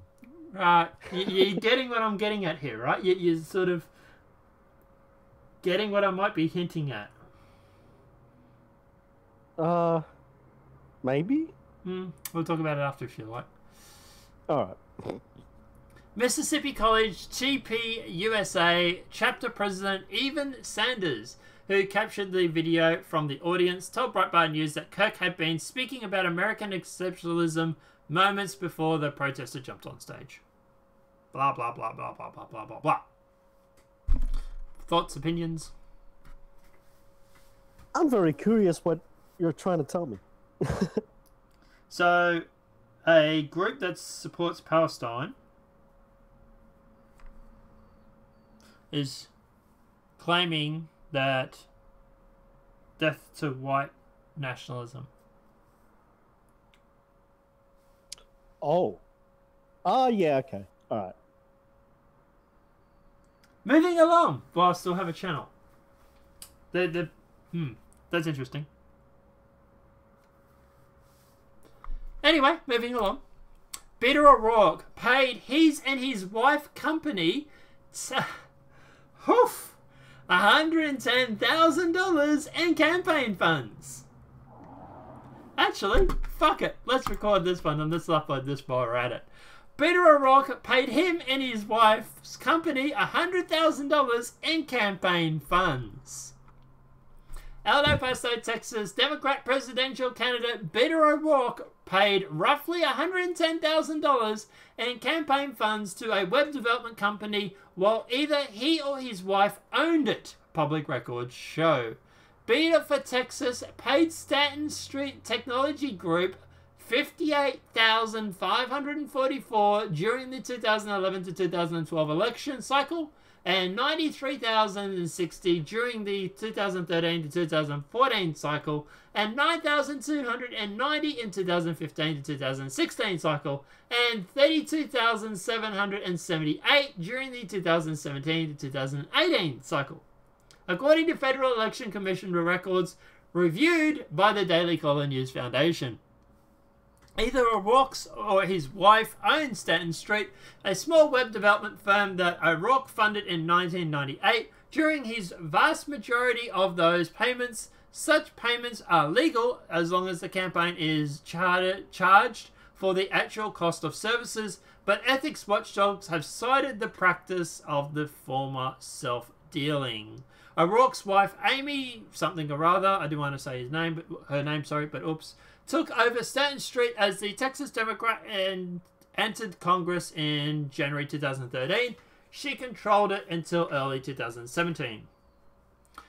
O'Rourke's wife, well, actually, everybody would know who she is. It should be okay to say. She's not going to get death threats. Amy O'Rourke sold her stake in the company on March 31st, 2017, according to Beto O'Rourke's 2017 end-of-year financial disclosure report. They listed the value of $101,000 to the $1 million range. So, somewhere between those two numbers, apparently. She's quite cute, too. Yeah, thoughts, opinions? I don't have a problem with this. I do find it kind of weird that every Democrat campaign that I've sort of looked into lately, when everyone, for example, AOC, is... Yeah, it's very similar. Yeah. In fact, I just dropped a link in the Discord. The latest Ocasio-Cortez scandal is very similar. It's dark money. It's money being thrown around between family and friends, and they're basically pocketing money that they shouldn't be. It's all scams. Well, like I say, it's not illegal. From us is what they're reporting on this, and we'll talk about this in what if you want to. But they're not. It's not illegal, so it's legal to do. But it's shady as fuck. Well, yeah, I don't know. Look, I don't have a problem with it. The Republicans are going to do it. The Democrats are going to do it. I do find it weird that the Republicans get called out for it, yet the Democrats don't. And that's where I have a problem. My problem is that this is not treated as a non-partisan issue. That this is a very partisan issue. But like I say, yeah. Do you want to read out the AOC article that you found, or start reading it out, and I can go and grab a drink. Okay, sure. Let's put a kettle, and I need some hydrants. So yeah, just Yeah, start. no worries. Yeah, thanks. So Daily Mail, mediocre cocktail slinger Ocasio-Cortez faces third election ethics complaint as pro-Trump PAC's lawyer claims her chief of staff's firm illegally did cheap political work for AOC and a dozen other Democrats. So it's not just her. Conservative law. Oh, these are just bullet points. Anyway. Democratic Socialist Congresswoman Alexandria Ocasio-Cortez is facing a new Federal Election Commission complaint from a conservative lawyer who says she engaged in a subsidy scheme to violate election finance laws and lamented that a mediocre cocktail slinger who flunked history can run for Congress. Ocasio-Cortez, 29, helped lead a for-profit company that worked on her campaign and a dozen others, but provided fundraising, organizing, and other services so cheaply that it went out of business, according to an FEC complaint filed Wednesday by attorney Dan Backer and his Coolidge Reagan Foundation. The money came from a pair of political action committees controlled by Ocasio-Cortez and her congressional chief of staff, Saikat Chakrabarti, who was also her campaign manager. His for-profit company has since closed its doors. Election law dictates the difference between what the campaigns paid the company and the work's value on the open market is an in-kind contribution and counts against the limit on how much a single person or PAC can donate to any given campaign. Yeah. The Justice Department PAC and brand new Congress PAC reached limits to giving $10,000 to individual candidates. So, Baker claims that the brand new Congress LLC, a company he dismissed Wednesday as dark money slush fund, did exceed $1 million worth of work for the 13 campaigns and at all cut rate prices except just $173,000 from them in payment. The company used $867,000 in 2 PACs to cover the shortfalls caused by its overheads and structured costs. This seems a little different than what we were just talking about. This seems a little more serious. Yeah, that's why I thought I'd bring it to your attention too, because this is actually not just her, but 13 different campaigns. So, yeah, the previous story is a big issue too. I thought, yeah, I don't know if you knew about this one. That. Yeah, I have heard about this. I haven't looked into it yet. Look, at the end of the day, I don't want to go knocking AOC too much because I don't want her to lose the race. No, it's true. Yeah, like I'd like to see her, and in all her stupidity, debate Trump. Yeah, I also want to see Tulsi Gabbard also get up there and debate. Yeah, she's got problems of her own. She's done similar stuff too. They all have. That's the thing too, though. This is a non-partisan issue. Both sides do it. Well, I don't think the Republicans have done this. This is a little more serious than. True. Yeah, like this is a big thing. Like this is this could be a very illegal thing. And it won't just take her down. I don't know. I don't know. I haven't gone through the whole story. Hopefully maybe they named all the other 12 people too, but that's 12 Democrat campaigns that are mired by this investigation. So, goodness. It says here that the illegal dark money contributions aided to the campaigns of AOC and other far-left progressive Democrats. That is interesting. I wonder if the Young Turks is involved in this. I'd have no idea. And I also find it really weird that they're going after the far left. She's anti-establishment. She's anti-deep state. She's the opposite to Trump. Well, I read further up, the lawyer who has sprung this. He's actually a conservative lawyer, they say. So he's probably coming at it from the other end. So it's like, Yeah. A partisan interest, but it's still illegal stuff. So whatever. Yeah, it's still shady as fuck. Absolutely. I don't know, guys. Let me know what your thoughts are in the comment section below regarding this. Do you think this is shady as fuck? Do you think at the end of the day that, that this is something that needs to be looked into? Do you think they are just attacking her because of the fact that she is a far leftist and she's not a part of the establishment, which is what I think it is? I'm not saying she didn't do anything wrong, but I do find it really, really weird that they are going after AOC. But let us know what your thoughts are in that comment section below. Alright, let's jump on to the next story. Empire ratings remain near all-time low as amid Josie Smollett's Hakes fallout. Ratings for the Fox TV series Empire barely improved this week since hitting the all-time low last week for Josie Smollett's alleged faking a hate crime against himself have dropped. According to TV Line, Fox Empires this week drew 4.1 million total viewers, a 2.2 demo rating, ticking up from last week's series low to the slide that spanned out 4 episodes. So it hit a low of 3.97 and is now 4.1. So it's a slight improvement of what, 0.2 or so? 0.13 or whatever. No worries, Trip. Enjoy yourself, buddy. Have a good night. But yeah, yeah. So I'm not surprised. People are furious. People are pissed off about this. I'm really not surprised at all, to be honest. I don't know. What are your thoughts? Yeah, I think they were going to write him out. That would get their ratings back up. Yeah, I don't know. It's still going to be seen as the show where that guy faked the hate crime. It's still going to look bad for him. Probably. Yeah.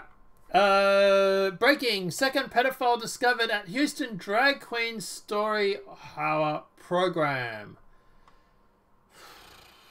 Should I record this one too while I'm at it?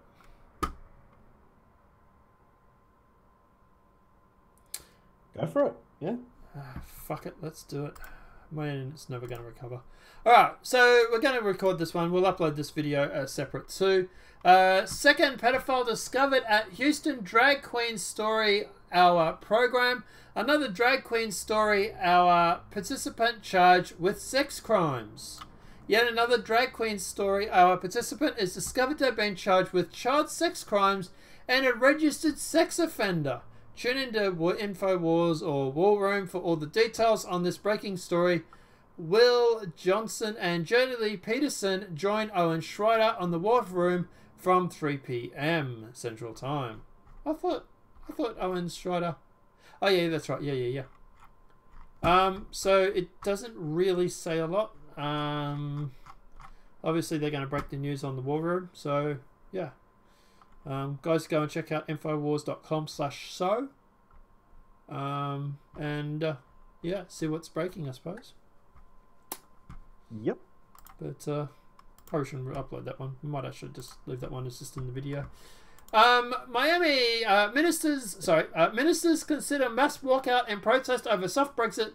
Death by 1,000 cuts isn't working. Ministers have held discussions about staging mass walkouts in protest over a soft Brexit and a long Article 50 extension following the meeting of Pizza Club made up a senior skeptics.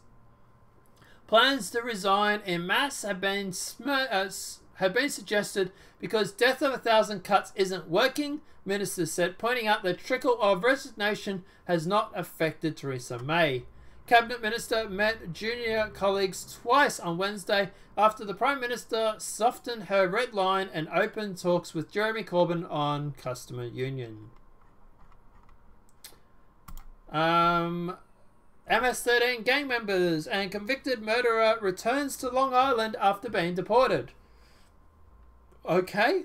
A man claiming to be affiliated with the MS-13 was arrested Tuesday in Huntington, New York by immigration and customs enforcement agencies. Authorities deported him from the US previously following the conviction of manslaughter in 2022. William Obermangaz, 40, was deported in October 2017 after serving time in the state prison for committing a fatal stabbing outside of Houston, Delhi in May 2000. He was arrested a second time Tuesday by agents from ICE who charged him with the illegal re-entry, for which he faces up to 20 years in prison, according to Fox News. Who would have thought? A criminal being a criminal. Yeah. And being back in the US. Imagine my shock. Donald Trump shares meme mocking creepy Joe Biden behavior. The US president and trolling chief. President Donald Trump shares a meme mocking Joe Biden on Thursday after the vice president tried to explain his habit of grabbing and touching people inappropriately. Biden pushed... actually, fuck it. We're going to record this one because the other one we're not going to do. So we're not going to do the trans... Yeah. Alright, let's start again. Donald Trump shares a meme mocking creepy Joe Biden's behavior. President Donald Trump shares a meme mocking Joe Biden on Thursday after the former vice president tried to explain his habit of grabbing and touching people inappropriately. Biden published a video on Twitter on Wednesday indicating that he had received the message from several different women accusing him of making them uncomfortable.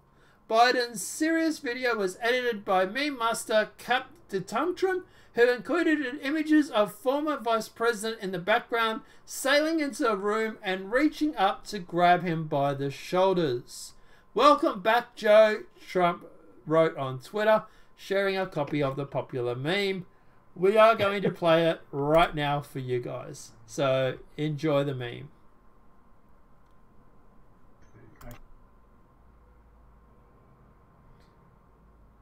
So let's go. I hug people. I grab men and women by the shoulders and say, "You can do this." And whether they're women, men, young, old, it's the way I've always been. It's the way I try to show I care about them and I'm listening. Oh boy, that's good. That's a really shit, dude. That meme game is on. That meme game is solid. That's impressive. He did a really good job with that. I don't know if you saw it on the screen.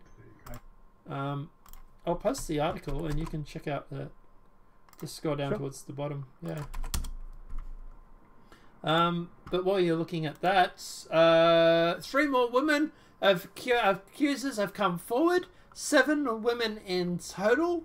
3 more women on Wednesday came forward to accuse former Vice President Joe Biden of an inappropriate touching after the potential 2020 Democrat contender released a 2-minute video vowing the more mindful about respecting personal space. In interviews with the Washington Post, each of these 3 women detailed how Biden had made them feel uncomfortable during instances which occurred over the past several years. Herbert Yunt, I might be mispronouncing, a White House intern, told the Post that Biden pressed his forehead to my forehead while he talked to me after introducing himself. I was so shocked that it was hard for me to focus on what he was saying. I remember he told me I was a pretty girl, she said. According to Kreska, an awkward encounter with the former vice president occurred after taking the stage that the Al-Assars alongside pop sing Lady Gaga and dozens of sexual assault survivors in 2016. Kresh alleges Biden pressed his forehead against herself as she recounted a few friends had committed suicide. The COD told the newspaper while working in 2008 Democrat event, Biden rubbed his shoulders, complimented her, and squeezed her for a beat too long. This to me, look, does he have a problem touching people's personal space? Yeah, sure. And look, obviously, you know, to remain consistent, I'm going to turn around and say that at the end of the day, these are allegations, like when they were talking about the Republican. I want to see these held up in court. I want to see these go to, like, an investigation. But I do find it weird The mainstream media isn't talking about this, and it seems to be the Republicans. Now, obviously, the Republicans are doing the exact same thing that the media did to, obviously, for example, that guy that was going through and being that senator, frat boy. What's his name? I've gone blank. I've got a headache. Not sure. Is it possible just that Joe Biden is he's just creepy? He does this to men and women, right? Yeah, he does. Yeah, he just does. He's just creepy. Yeah. He's just a creepy dude. Yeah. Maybe he's old, he's creepy. Let me just get him to retire and just go away. He has a problem with personal public space. ZB, we just talked about that. Actually, we just talked about Brexit. I would say at the end of the day, it needs to be a hard Brexit. I reckon the UK should just cut its ties, and just flip the table and just walk out. Start from scratch on everything. Start negotiating everything all over again. Your deal trade agreements. Yeah. But you need to take control of your own country. I really think you guys need to take control of the situation. Flip the table. Say we've done enough of this shit. We've tried to bend over backwards to the EU. We're leaving, and there's nothing they can do about it. And then negotiate things from a fresh point. Once you're free. I agree. I mean, there are consequences to that. I don't think they're going to be anything they can't recover from. Yeah, and I don't think they're going to be as bad as what people say they are. As for Biden, Biden funneled $1.8 billion to Ukraine while son bagged sweetheart government deal. Joe Biden allegedly directed $1.8 billion in aid money to Ukraine as vice president, while his son Hunter received millions of dollars from Ukraine energy giant Burisma Holdings, according to Peter Switzer, president of the Government Accountability Institute and senior Breitbart editor at large. As the Hill's John Sterling reports Monday, Hunter Biden was paid upwards of $166,000 per month to sit on the board of Burisma from spring 2014 through to fall of 2015. We've talked about the dealings that he proceeded with the government of China. Swizzer said Tuesday night on Sirius XM's Breitbart News Tonight. The other place Joe Biden's son Hunter proceeded a big deal was in Ukraine. Ooh, I suppose we don't want to talk about that, do we now? What are your thoughts? I think at the end of the day, I think all this information is going to hurt Biden's. I find it's going to hurt his career in running for 2020. But at the end of the day, I don't think the left-wing media is going to comment on this, and this is why I'm going to upload this as a separate video. Yeah, he's just I don't know. It's a nothing burger, but it's not really like he's giving millions of dollars to a foreign government who his son is sitting on a board with. That to me is that's a problem. Also, you got him who obviously seems to have a problem with personal space. He's got 7 women that have come through and have said something about him being creepy as F. Like, look at the end of the day. That's what I was talking about when I said nothing burger. His personal space issues seem to be just towards creepy. Men and women. Yeah. So whatever. But yeah, handing money. Oh, that's when I pique my interest and go, investigate that. That's more important than the sexual abuse claims. But sadly enough, the fact is that these sexual abuse claims probably are going to have more weight in the media and with the general public than him giving money to Ukraine and China, I think they said. Wherever it was. But yeah. I think at the end of the day, look, this is the person that's running for 2020. Do you really want him to run at 2020? Do you really want him to be able to go through and to run the country? Like, no, there are far better Democrats to vote for. There's not better Democrats to vote for. You vote for Trump. Well, yes, of course. I mean, if you are going to vote, I suppose Trump is the best choice. I'm more talking towards people who are just going to vote Democrat no matter what. I mean, Joe Biden is not a good choice. No. And are you going to make me red pill you on Tracy Gobert? I think you're gonna have to. Yeah. Okay.